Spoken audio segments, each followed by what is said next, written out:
Many gardeners spend money on fertilizers, replace struggling plants, and blame bad seeds, when the real problem is tired, lifeless soil. To grow healthier vegetables, flowers, and fruit with less work, fewer chemicals, and better harvests. What do experienced gardeners know about soil that beginners usually overlook?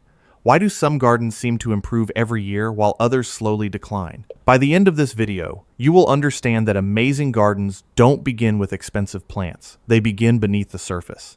They'll learn practical, natural techniques that turn ordinary dirt into rich, living soil. Every spring, garden centers fill with people convinced this is the year everything will finally grow. They buy beautiful seedlings, premium potting mixes, fancy fertilizers, new tools they didn't have last season. A few weeks later, the excitement fades. The tomatoes stop growing. The lettuce turns bitter. The peppers refuse to produce. Meanwhile, someone down the street is harvesting basket after basket from a garden that looks almost effortless. Here's what surprises most people. The difference usually isn't the plants. It isn't fertilizer. And it definitely isn't some secret variety only experts know about.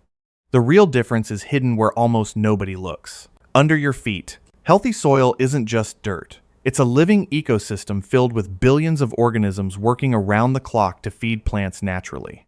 Once you understand how that system works, gardening becomes less about constantly fixing problems and more about letting nature do much of the work for you. Today, we're exploring the clever techniques experienced gardeners use to create soil that gets richer every single season. Some of these methods have been used for centuries, while others are backed by modern soil science. Together, they can completely change the way you garden. And don't miss the method near the end that many gardeners consider the closest thing to creating black gold. Once you see how simple it is, you'll never look at kitchen scraps the same way again. Let's dig in. Number 1. Feed the soil before you feed the plant. Here's one of the biggest mindset shifts a gardener can make. Instead of asking, "How do I feed this tomato?" ask, "How do I feed the soil?" At first, that sounds almost backwards. But imagine walking through an old forest.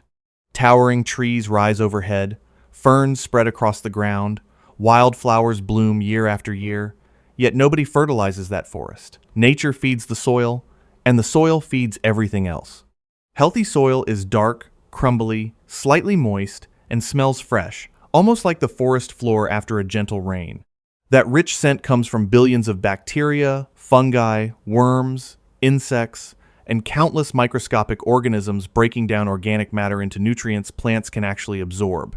This is why experienced gardeners focus less on quick fixes and more on building a healthy underground ecosystem. Instead of relying entirely on synthetic fertilizers, they regularly add compost, shredded leaves, aged manure, or other organic materials that nourish soil life. The result isn't just healthier plants today, it's healthier soil for years to come. One practical tip is to add 1 to 2 inches of compost across garden beds once or twice each year. You don't always have to dig it deeply into the soil. Earthworms and natural soil organisms gradually carry those nutrients downward. Healthy gardens grow from healthy soil, not from expensive fertilizer. Number 2. Compost is nature's greatest recycling system. If there's one material gardeners treasure more than almost anything else, it's finished compost. There's a reason many people call it black gold.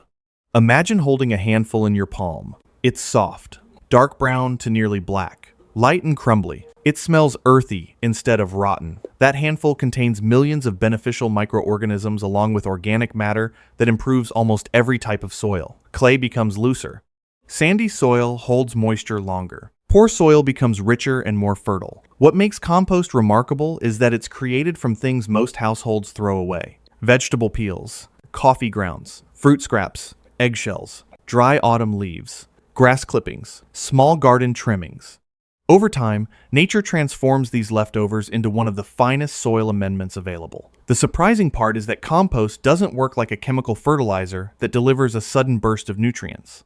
Instead, it slowly releases nutrients while improving soil structure, water retention, and microbial life. That steady improvement often leads to healthier roots and stronger plants over the long term. To make good compost, aim for a balance of greens, such as vegetable scraps and fresh grass clippings, with browns, including dry leaves, shredded paper, or straw. Turn the pile occasionally to introduce oxygen, and keep it about as damp as a wrung-out sponge. Patience is rewarded. What begins as kitchen waste eventually becomes the foundation of an abundant garden. Number 3. Mulch does more than most people realize. Many beginners think mulch is simply decoration. Experienced gardeners know it's one of the hardest working materials in the entire garden. Picture a vegetable bed after a summer rain. One section has bare soil. Another is covered with straw or shredded leaves. A week later, the uncovered soil has become dry, cracked, and hard. The mulched section is still cool, moist, and full of life.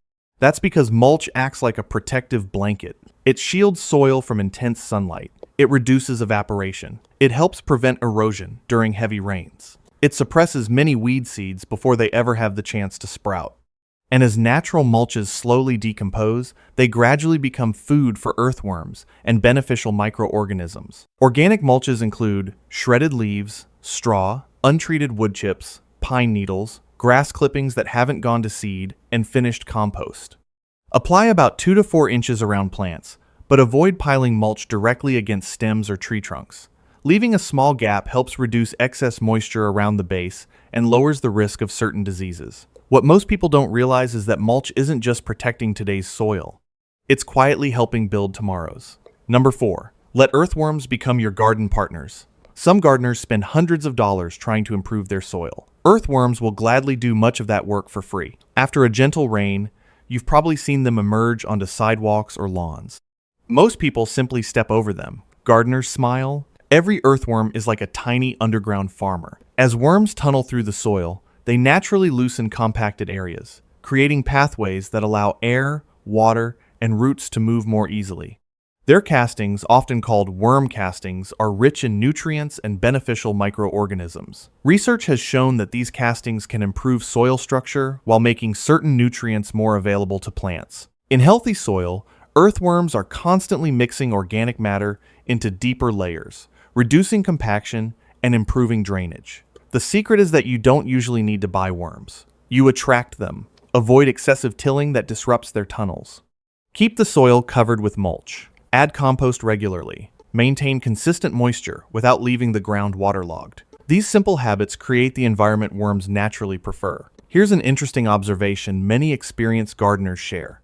When they dig into rich soil and find plenty of earthworms, they usually expect a productive growing season. The worms are often telling the story before the plants do. The next techniques may look surprisingly simple, yet they can dramatically improve soil fertility, structure, and resilience over time. Let's keep building from the ground up. Number 5. Grow plants just to feed the soil. At first, this sounds completely backwards. Why would anyone plant something with no intention of harvesting it? Because sometimes the best crop isn't the one you eat, it's the one that prepares the ground for everything that comes next. Imagine a bare vegetable bed after the harvest season. Rain pounds directly onto the soil. Winter winds carry away valuable topsoil. Nutrients slowly wash deeper than future crops can easily reach. Now picture that same bed covered in lush green growth. Clover, crimson clover, winter rye, field peas, buckwheat. These are called cover crops, sometimes known as green manure. They're grown primarily to protect and improve the soil rather than for harvest. Some cover crops, especially legumes like clover and peas, work with beneficial bacteria to capture nitrogen from the atmosphere and store part of it in the soil, making it available to future crops after the plants decompose. Others develop deep roots that loosen compacted ground and help improve soil structure. One gardening tip is to cut cover crops before they produce mature seeds. Leave the cut plants on the surface as mulch or lightly incorporate them into the soil several weeks before planting your next crop.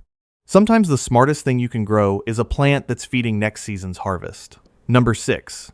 Stop digging so much. Many gardeners assume more digging means healthier soil. In reality, excessive tilling can do more harm than good. Think about a beautiful layered cake. Each layer has a purpose. Now imagine mixing it all together. That's similar to what repeated deep tilling does underground. Healthy soil naturally forms layers where different microorganisms, fungi, insects, and roots thrive. Frequent disturbance can break fungal networks, expose beneficial organisms to drying sunlight, and reduce the natural structure that allows water and air to move efficiently. This doesn't mean you should never dig. If you're creating a brand new garden bed or correcting severe compaction, some digging may be necessary. But once the soil is healthy, many experienced gardeners disturb it as little as possible. Instead, They spread compost on top, replenish mulch, and allow earthworms and soil organisms to gradually mix organic matter into deeper layers. Over time, the soil becomes softer, richer, and easier to work without constant cultivation. Here's the surprising part. Sometimes doing less is exactly what your soil needs. Number 7. Leaves are one of autumn's greatest gifts. Every fall, countless bags of leaves are hauled away as yard waste. Experienced gardeners often see something completely different. They see free soil improvement. Picture a deciduous forest. Each autumn, leaves drift gently to the ground, creating a colorful blanket of gold, amber, and deep crimson. Nobody rakes them away. Nature simply recycles them. As those leaves slowly break down, they become leaf mold, a crumbly organic material that improves soil structure, moisture retention, and microbial activity. Leaf mold isn't quite the same as compost. It forms more slowly and contains fewer nutrients, but it's exceptional at helping soil hold water while creating ideal conditions for beneficial organisms. One easy method is to shred leaves with a lawnmower before spreading them around garden beds or adding them to compost piles. Smaller pieces decompose much faster. Avoid using leaves from plants known to carry serious diseases directly around susceptible crops. And if you collect leaves from roadsides, be aware they may contain contaminants. The lesson is simple. Nature rarely wastes anything. Gardeners who follow that example often build richer soil year after year. Number 8. Water the soil, not just the plant. Most beginners focus on keeping plants alive. Experienced gardeners think about keeping the soil alive. There's an important difference. When soil repeatedly dries into a hard crust and then receives a flood of water, beneficial microorganisms can become stressed, and plant roots may struggle to grow consistently. Healthy soil prefers steady moisture, not constant soaking, and not prolonged drought. Imagine squeezing a clean kitchen sponge. It feels moist, but not dripping. That's a good mental picture of ideal garden soil in many situations. Deep, less frequent watering often encourages roots to grow farther down in search of moisture, helping plants become more resilient during dry weather. Frequent shallow watering, on the other hand, may encourage roots to stay near the surface where soil dries more quickly. A practical tip is to water early in the morning whenever possible. This reduces evaporation while giving foliage time to dry during the day, which can help reduce certain fungal diseases. Mulch also plays a huge role here by slowing evaporation and helping maintain more consistent moisture. Healthy soil and smart watering work as partners. One without the other rarely reaches its full potential. Amazing soil isn't created by luck. It's created by understanding how nature has been building fertile ground for thousands of years and then working with those natural processes instead of against them. Let's finish with a few powerful habits that separate thriving gardens from struggling ones. Number 9. Protect the tiny life you can't see. When people think about gardening, they usually picture tomatoes, roses, or fruit trees. Very few picture fungi, or bacteria, or microscopic organisms moving through every handful of healthy soil. Yet these invisible workers are among the most important members of your garden. A single teaspoon of rich garden soil can contain billions of microorganisms. Together, they help decompose organic matter, recycle nutrients, and form partnerships with plant roots. One remarkable example is mycorrhizal fungi. These fungi attach to the roots of many plants, extending fine threads through the soil that help gather water and nutrients beyond the reach of roots alone. In return, the plant provides the fungi with sugars made through photosynthesis. It's one of nature's oldest partnerships. To protect this underground community, avoid unnecessary soil disturbance. Add organic matter regularly. Reduce overuse of synthetic fertilizers and pesticides when possible. Keep the soil covered with mulch instead of leaving it exposed. Here's the thing. Healthy soil isn't just made of minerals. It's alive. And the healthier that hidden community becomes, the healthier your garden often becomes too. Number 10. Match the right plant to the right soil. One mistake frustrates beginners more than almost any other. Trying to force every plant into the same conditions. Imagine planting blueberries in highly alkaline soil, or lavender in constantly wet clay. Even with excellent care, those plants may never perform at their best because their natural preferences aren't being met. Experienced gardeners spend less time fighting nature and more time understanding it. Some vegetables thrive in moisture-retentive, fertile soil. Mediterranean herbs like rosemary, thyme, and lavender prefer excellent drainage and don't appreciate constantly wet roots. Root crops such as carrots and parsnips develop straighter roots in loose, stone-free soil. Blueberries prefer acidic soil, while many common vegetables grow best in soil that is slightly acidic to neutral. Before making major soil changes, consider performing a simple soil test. It can reveal your soil's pH and nutrient levels, helping you make informed decisions rather than guessing. The smartest gardeners don't force plants to adapt. They create conditions where plants naturally want to grow. Number 11. Patience is one of the most powerful soil builders. Modern gardening often promises instant success. One bag, one product, one quick fix. Nature doesn't usually work that way. Picture an old family garden that's been cared for over decades. Every autumn, compost was added. Every spring, mulch was refreshed. Kitchen scraps returned to the compost pile. Leaves were recycled instead of discarded. Season after season, year after year, the soil quietly improved. Eventually, planting became easier. Watering became less frequent. Harvests became more reliable. Not because someone discovered a miracle product, because they stayed consistent. Healthy soil is an investment that keeps paying dividends. The work you do this season may still be benefiting your garden 5 or even 10 years from now. That's one of the most rewarding parts of gardening. Each year, you're not just growing plants, you're building the foundation for future harvests. Number 12. Turn waste into tomorrow's harvest. Here's one final shift that changes the way many gardeners see the world. Instead of asking, "What should I throw away?" they ask, "Can this feed my soil?" Coffee grounds, vegetable peels, fruit scraps, crushed eggshells, autumn leaves, spent annual flowers, grass clippings that haven't gone to seed, small branches after they're chipped. Many of these materials can become valuable resources when composted or used appropriately in the garden. Of course, not everything belongs in a backyard compost pile. Meat, dairy, oily foods, and pet waste are generally best left out because they can attract pests or create sanitation issues. But once you begin viewing organic waste as a resource instead of rubbish, something changes. Your trash becomes tomorrow's tomatoes. Your fallen leaves become next year's flowers. Your kitchen scraps become healthier vegetables. It's a simple cycle that has sustained ecosystems for thousands of years. Nature wastes almost nothing, and smart gardeners learn to do the same. Imagine walking into your garden a year from now. You kneel beside your raised bed. The soil no longer feels hard and lifeless. Instead, it's dark, loose, cool beneath the mulch. Earthworms slip quietly through the ground as you gently move the soil aside. Your vegetables stand taller.